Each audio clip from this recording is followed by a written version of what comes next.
का जो शिलान्यास हुआ उसके पहले जो कोसी महासेतु का बनाने के लिए और उसके दोनों तरफ अप्रोच बनाने के लिए जो सब कुछ हुआ, तो उसके लिए मुझको कितनी बार वहां जा करके हमने दोनों तरफ ट्रेवल किया, लोगों से बातचीत की और अंत में कहाँ अलाइनमेंट होगा रेलवे के अधिकारियों को लेकर जाते थे वो तय हुआ और अंतोगत्वा श्रद्धेय अटल जी के नेतृत्व में कैबिनेट ने इसको स्वीकार किया और वो 6 जून 2003 को आए थे और वहां उन्होंने इसका शिलान्यास किया। इतनी बड़ी भीड़ थी, इतनी बड़ी संख्या में लोग शामिल थे कि आज उसकी कल्पना नहीं की जा सकती है। इतनी भारी संख्या में लोग वहां पर आए थे और जब उनके साथ हम जा रहे थे तो उनको हमने आग्रह किया था, चूंकि हम मिथिला के लोगों की इस भावना को जानते रहे, लोग बोलते रहे हैं कि भाई मैथिली भाषा को भी संविधान के 8वीं अनुसूची में शामिल करना चाहिए, तो बताया और वहां भी गए तो वहां पर भी लोगों ने मांग किया और उसी दिन उन्होंने इसका भी ऐलान कर दिया था मैथिली भाषा के लिए। तो एक विशेष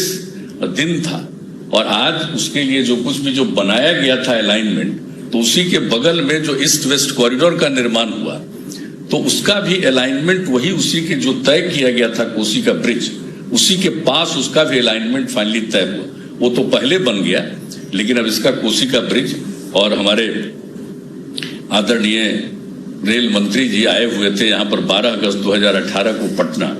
तो जब से हम रेल मंत्री रहे उसके बाद हम रेलवे के कोई कार्यक्रम में नहीं गए थे। इन्होंने ही मुझको अवसर दिया था 2018 में बुला करके कि हम इनके कार्यक्रम में गए और आज भी इन्होंने अवसर दिया है कि आज भी यहाँ आने का मौका मिले। तो रेलवे के साथ तो एक भावनात्मक लगाव भी हम लोगों का है, इसलिए बहुत अच्छा लगा है। और उस दिन भी इन्होंने इनसे बातचीत हुई थी तो कहा कि नहीं तेजी से काम हो जाएगा, तो आज कम से कम काम हो गया और आज उसका उद्घाटन, उसका अप्रोच भी अधिकांश हिस्सा बन गया, थोड़ा सा पर काम चल रहा हो गया, ये सबसे खुशी की बात है। और दूसरा कार्य जो कई चीजों का उद्घाटन शिलान्यास सबकी चर्चा कर दी गई। दूसरे के बारे में हम बता देना चाहते हैं, हाजीपुर से वैशाली तक का जो रेल लाइन बना है, तो ये हाजीपुर से सुगौली तक के रेल लाइन के निर्माण का हुआ। सुगौली भी ऐतिहासिक जगह है, सुगौली में ही भारत और नेपाल के बीच में बातचीत हुई थी, तो वो सुगौली तक हाजीपुर को जोड़ने के लिए श्रद्धेय अटल जी के नेतृत्व में इसका निर्णय लिया गया इस रेलवे लाइन का, और वही आए थे इसका शिलान्यास करने 10 फरवरी 2004 में, और वही वैशाली में, वैशाली से ही इसका इन्होंने किया गया, उसका इसका शिलान्यास किया था। और उसके बाद आज एक हिस्सा तो पहले हुआ था और आज वैशाली तक हो गया, खुशी की बात है।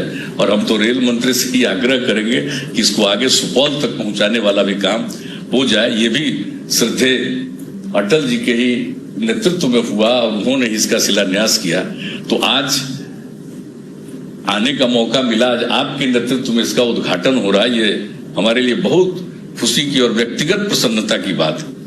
उसी तरह से जो आज आप लोगों ने बख्तियारपुर के पास जो एक नया किया है वो बाढ़ तक का, तो उसकी कहानी हम सिर्फ संक्षेप में बता देना चाहते हैं।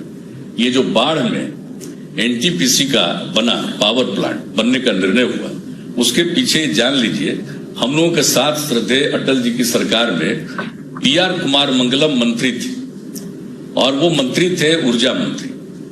जब हम रेल मंत्री थे, 18 की बात है, तो उसी समय 1998 में जब श्रद्धेय अटल जी की सरकार बनी तो उन्होंने मुझसे कई अपने तमिलनाडु का और अपने इलाके के रेल के बारे में चर्चा की, उनकी एक एक बात को हमने कहा कि जरूर होगा, सब करा दिया।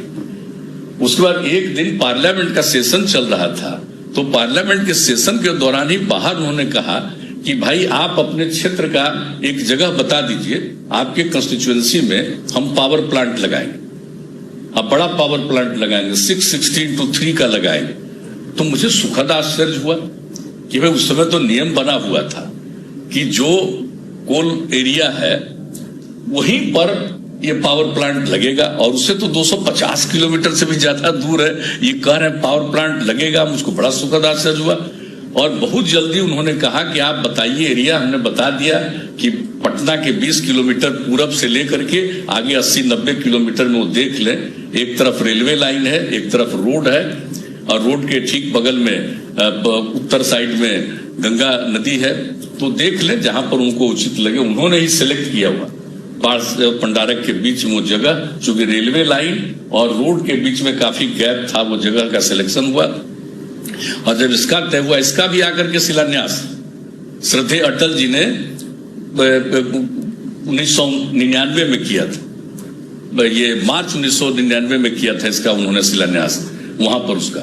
और जब उसका हुआ तो उसी समय बना कि भाई बाढ़ से इसका लिंक बनना चाहिए कोल पॉइंट से हजारीबाग के आसपास। उसी समय ये पूरा का पूरा रेलवे का कंसेप्ट बना। और ये जो रेल लाइन अभी राजगीर और बख्तियारपुर के बीच में था, तो लेफ्ट की तरफ वहां से राजगीर से आने में बख्तियारपुर जाता है, तो राइट साइड में सोचा गया कि इसका बने और बाढ़ तक का रेल लाइन बन जाए, ताकि वहां पर सुविधा, जिसका अभी उप मुख्यमंत्री जी ने चर्चा किया। और ये जो पूरा का पूरा हो गया हजारीबाग कोयला खदान के पास से कोडरमा, तिलैया, राजगीर, बख्तियारपुर, बाढ़, ये भी सैंक्शन हुआ और इसमें भी काफी काम हो चुका है। लेकिन अभी यही हम आग्रह करेंगे कि इसमें जो जुरही खुराडी सेक्शन में 4 सुरंग बनना बाकी है, तो जल्दी बन जाएगा, तभी वहां से इसका कोल का सारा ट्रेन आता रहेगा और इससे लोगों को कोयला पहुंचाने में वहां सहूलियत होगी, कम से कम समय में वहां पर कोयला पहुंचेगा। इसलिए हम तो ये भी आग्रह करेंगे। लेकिन कितनी बड़ी चीज है ये, कितनी खुशी की बात है, कब की बात है, 98 में ये बात हुआ, वहां बना, और उसके बाद रेल के बारे में सोचा गया। आज उससे संबंधित एक रेल का आपके द्वारा उद्घाटन करवाया जा रहा है। आप सोच सकते हैं कि मेरे जैसे व्यक्ति को इस बात से कितनी प्रसन्नता होगी, कितना आज मुझको आनंद हो रहा है कि चलिए उस समय जो किया गया आज हुआ। अब आपकी सरकार बनी तभी तो ये काम हो रहा है। इस बीच में कहां लोगों ने किया 10 वर्ष तक? जितना काम होना चाहिए था वो काम नहीं हुआ। ये काम और तेजी से होना चाहिए था, नहीं हुआ। जब अटल जी का ही कार्यकाल था, उसी बीच में जितना हम लोग रेलवे से करवा सके थे उतना करवा पाए थे। और आज जो आपने उद्घाटन किया है फतुहा इस्लामपुर रेलखंड का, उसको आगे जो बढ़ाए हैं आप लोग, ये इस्लामपुर वाले को लाइन को नटेसर तक, तो आपको हम बता देना चाहते हैं कि फतुहा से इस्लामपुर का पहले छोटी लाइन थी, वो एक बार बाढ़ में समाप्त हो गई थी। लोगों की इच्छा थी बने, तो हम लोगों ने इसको रेल मंत्रालय से तय कर दिया और अंत में फतुहा से हम लोगों ने इस्लामपुर तक का रेल लाइन बनवा दिया। और जब उसका उद्घाटन हुआ, इतनी लोगों को खुशी हुई थी। और उसी समय हम लोगों ने सोचा था कि जो चूंकि पटना से गया हम लोग जो जाते हैं, उसका सबसे पुराना जो रोड था वो फतुहा इस्लामपुर होते ही गया जाता था। तो जब फतुहा और इस्लामपुर रेलवे लाइन बन गया, तब हमारे मन में ये बात आई कि रोड है अगर इस्लामपुर से गया तक, तो रेल भी लाइन होना चाहिए। और उसी को रेल लाइन बनाने के लिए ही जो रास्ता तय किया गया, आज उसी का नटेसर तक का काम पूरा हो गया। अब फतुहा इस्लामपुर नटेसर होते हुए गया पहुंचने का, क्योंकि राजगीर से तो आगे हम लोग नटेसर से आगे तक का तिलैया तक का काम करवा चुके हैं पहले से। तो अब बहुत अच्छा है। और इस तरह का जो आज हो रहा है, कितनी हम लोगों को इस सबसे खुशी है। और इसके अलावे बहुत सारा काम आज करवाया गया है, बहुत सारी योजनाओं को पूरा किया गया है। लेकिन मुझे तो बहुत प्रसन्नता है कि ये सब काम तेजी से हो रहा है। हम तो अब एक ही आग्रह करेंगे, जो हम 12 अगस्त 2018 को माननीय रेल मंत्री जी से हम अनुरोध कर चुके थे कि एक लाइन, और इसका उद्घाटन एक हिसाब कर चुके हैं श्रद्धेय प्रधानमंत्री जी। यानी जो दनियावा से बिहार शरीफ तक का उद्घाटन कराया जा चुका है, लेकिन उसी को हम लोगों के समय में तय हुआ था नेवरा से दनियावा, बिहार शरीफ, बरबीघा से पूरा। और ये लाइन था कि ये जो खंड है, ये पूरा का पूरा, ये पीयूष गोयल से जैसे अनुरोध किया था, ये क्यूल से दानापुर आने का जो रास्ता, एक तीसरा रास्ता बनाया गया। और जो अभी क्यूल से दानापुर की दूरी है, उससे 9 किलोमीटर कम है। और इतना ज्यादा अब मतलब कि मालगाड़ियों का आवागमन होता था। तो हुआ कि अगर ये रेल लाइन बन जाएगा तो बहुत ज्यादा उपयोगिता इसकी होगी। इसी दृष्टिकोण से इसको स्वीकृत किया गया उसी समय श्रद्धेय अटल जी के टाइम में। तो हम आग्रह करेंगे कि अब थोड़ा थोड़ा काम जो बचा हुआ है, इस काम को भी पूरा कर दीजिए। और एक बात अगर मेरा सुन लीजिएगा बिहार के लिए, तो हम तो रेल मंत्री जी से आग्रह करेंगे कि भाई Indian railway institute of mechanical engineering, ये जमालपुर मुंगेर में चलता था हम लोगों के टाइम। यूपीएससी से उसके एडमिशन के लिए स्टूडेंट का सिलेक्शन होता था और वहां पढ़ते थे, तो जो मैकेनिकल इंजीनियर जो उसमें पास करते थे और उनका नौकरी लग जाता था रेलवे में, वो उनका जो स्टाइल था, जो हम लोगों ने देखा कि ये सब जमालपुर और मुंगेर के पढ़े हुए हैं और वहां से ये मैकेनिकल इंजीनियर हैं, उनमें कितना गौरव का भाव रहता था मन में। हम तो आग्रह करेंगे कि रुक गया है, इसको फिर से चालू करवा दीजिए और चाहिए तो एक आध और बढ़ा दीजिए, इलेक्ट्रिकल को भी बढ़ा दीजिए। इतना ज्यादा जो इलेक्ट्रिकल के बारे में बात कर रहे हैं, लेकिन ये पुरानी चीज है। अगर आप इस बात को मानिएगा, हमने उस बार भी कहा था, आज भी हम आपसे अनुरोध यही करेंगे कि इस बात को भी देखिएगा। लेकिन ये तो एक अलग विषय, लेकिन जितना काम रेल मंत्रालय के द्वारा करवाया जा रहा है, मैं इसके लिए उन्हें हृदय से बधाई देता हूं।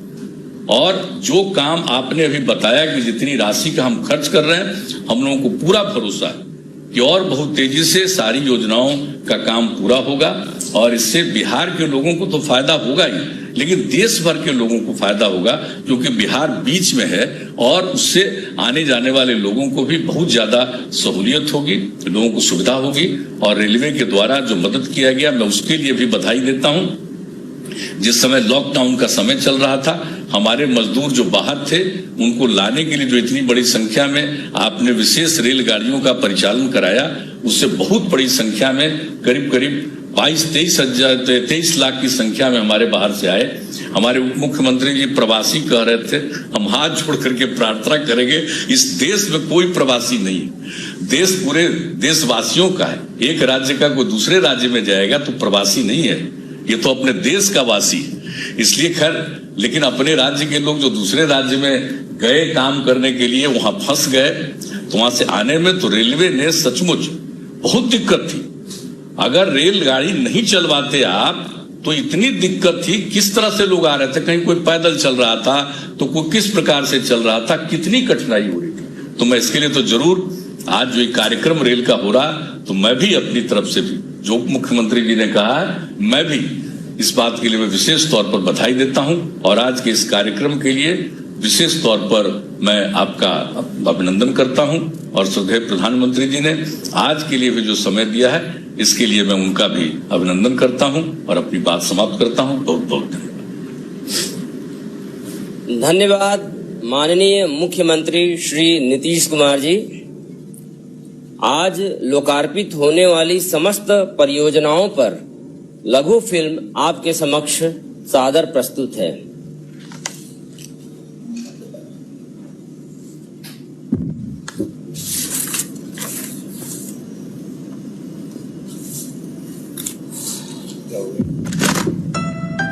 लोहे की दो पटरियों के बीच भागती रेलवे, हर दिन लाखों को उनकी मंजिल तक पहुंचाती रेलवे। तभी तो कोविड-19 जैसी बड़ी बाधा का सामना करते हुए भी ईस्ट सेंट्रल रेलवेज (ECR) ने शुरू किए थे कई नए काम, और इसी का लाभ मिलने जा रहा है बिहार वासियों को। प्रधानमंत्री देने जा रहे हैं बिहार वासियों को एक साथ कई सारी सौगातें। कोसी महासेतु, जो करेगा 86 सालों के बाद मिथिला और कोसी क्षेत्र के मिलन को संभव। ये जोड़ेगा निर्मली और सरायगढ़ को। इसकी कुल लागत है 516 करोड़ रुपए। सहरसा से कोसी रेल महासेतु होते हुए आसनपुर कुपहा के बीच ट्रेन सेवा का उद्घाटन। हाजीपुर घोसवर वैशाली नई रेल लाइन, विश्व का प्रथम गणराज्य वैशाली पाएगा स्थान रेल मानचित्र पर और मिलेगा पर्यटन को बढ़ावा। इस्लामपुर नटेसर नई रेल लाइन, रेलवे लाइन गुजरेगी खुदागंज, हरसिंगरा और कटारी स्टेशन होकर। गौतम बुद्ध से जुड़े ये पवित्र स्थान आएंगे रेल मानचित्र पर और होंगे बुद्धिस्ट रेल सर्किट में शामिल। मुजफ्फरपुर सीतामढ़ी रेल मार्ग, कटिहार न्यू जलपाईगुड़ी रेल मार्ग, ये नॉर्थ ईस्टर्न स्टेट्स का गेटवे है। जयनगर दरभंगा समस्तीपुर, समस्तीपुर खगड़िया रेल मार्ग, शिवनारायणपुर भागलपुर रेल मार्ग। बढ़ेगी रेलगाड़ियों की रफ्तार। करनौती बख्तियारपुर लिंक बाईपास तथा बाढ़ और बख्तियारपुर के बीच तीसरी लाइन, लागत 240 करोड़ रुपए। ये सालाना 10 मिलियन टन कोयले की आवश्यकता वाले एनटीपीसी बाढ़ के मेगा पावर प्लांट में कोयले की निर्बाध आपूर्ति को सुनिश्चित करेगी। 150 साल पुराने किऊल रेल पुल के समानांतर नए किऊल रेल पुल का निर्माण और इसके यार्ड का अत्याधुनिक इलेक्ट्रॉनिक इंटरलॉकिंग द्वारा रीमॉडलिंग। लागत 86 करोड़ रुपए। मौजूदा 150 साल से अधिक पुराने रेल पुल के समानांतर नए रेल पुल का निर्माण। इससे होगा पटना भागलपुर, पटना देवघर, गया भागलपुर रेल मार्गों पर यातायात सुगम। महत्वपूर्ण शहर लखीसराय को मिले नए प्लेटफॉर्म। साथ ही अब 304 रूट के साथ किऊल लखीसराय यार्ड हुआ अत्याधुनिक इलेक्ट्रॉनिक इंटरलॉकिंग प्रणाली से लैस। Electric locomotive shed Barauni. इसमें अत्याधुनिक इलेक्ट्रिक इंजनों का होगा अनुरक्षण, जिनसे मिलेगी बिहार में चलने वाली ट्रेनों को रफ्तार। बिहार की तस्वीर बदल रही है तेजी से और भारतीय रेल कर रहा है इसमें महत्वपूर्ण योगदान। तभी तो कोविड-19 के मुश्किल समय में देश भर से बिहार लौटे प्रवासी मजदूरों को इन परियोजनाओं ने दिया रोजगार का अवसर, जिसके कारण ये इतनी जल्दी हो सकी पूरी। इन प्रोजेक्ट्स के कारण खुल रही हैं चहुं ओर विकास की नई राहें और बिहार बढ़ाएगा कदम आत्मनिर्भर भारत की ओर। आज इन सभी परियोजनाओं को प्रधानमंत्री नरेंद्र मोदी कर रहे हैं राष्ट्र को समर्पित। साथ ही वे विद्युतीकृत रेल मार्ग पर परिचालन भी करेंगे शुरू।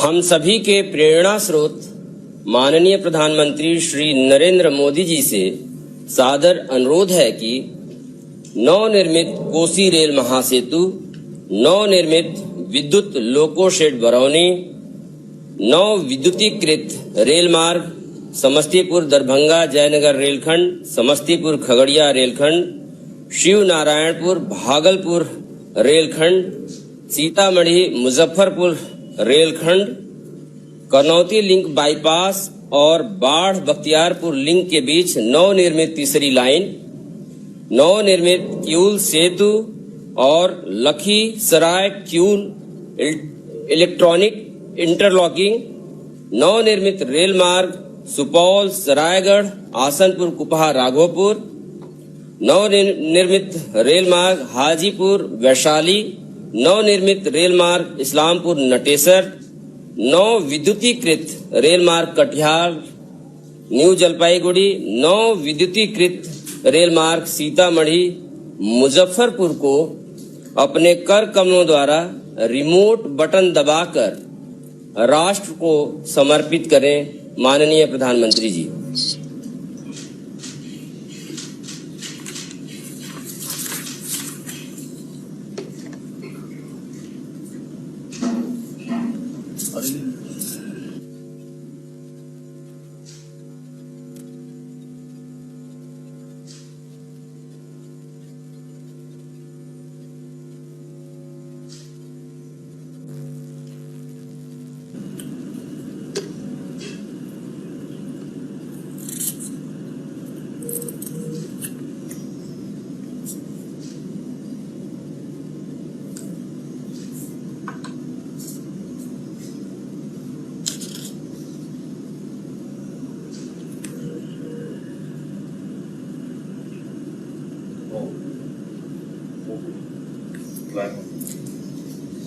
माननीय प्रधानमंत्री जी से पुनः सादर निवेदन है कि रेल मार्गों सुपौल सरायगढ़ आसनपुर कुपहा राघोपुर, हाजीपुर वैशाली, इस्लामपुर नटेसर, कटिहार न्यू जलपाईगुड़ी, सीतामढ़ी मुजफ्फरपुर पर हरी झंडी दिखाकर ट्रेन सेवा को शुभारंभ करें। माननीय प्रधानमंत्री जी।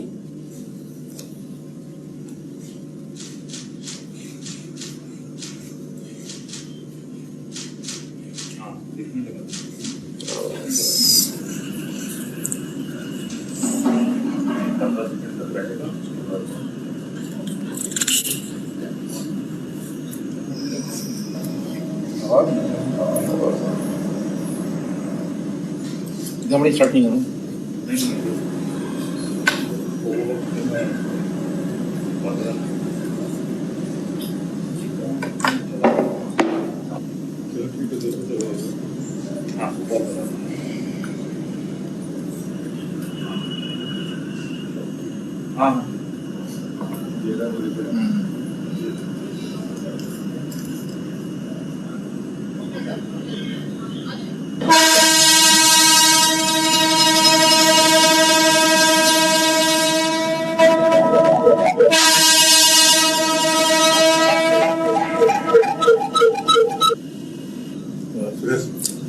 माननीय प्रधानमंत्री जी से सादर निवेदन है कि इस गौरवशाली अवसर पर अपने प्रेरक उद्बोधन से हम सभी को अनुग्रहित करें, मार्गदर्शित करें। माननीय प्रधानमंत्री जी। बिहार के राज्यपाल श्री फागू चौहान जी, बिहार के मुख्यमंत्री श्रीमान नीतीश जी, केंद्रीय मंत्रिमंडल के मेरे सहयोगी पीयूष गोयल जी, रविशंकर प्रसाद जी, गिरिराज सिंह जी, नित्यानंद राय जी, सुश्री देवाश्री चौधरी जी, बिहार के उप मुख्यमंत्री भाई सुशील जी, अन्य मंत्रीगण, सांसद और विधायकगण और तकनीक के माध्यम से जुड़े बिहार के मेरे प्यारे भाई और बहनों, साथियों, आज बिहार में रेल कनेक्टिविटी के क्षेत्र में नया इतिहास रचा गया है।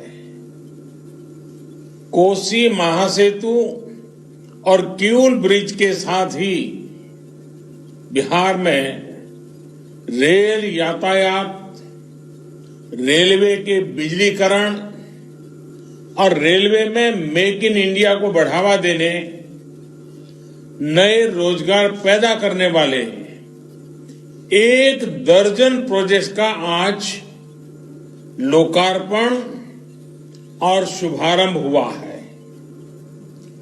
लगभग 3000 करोड़ रुपए के इन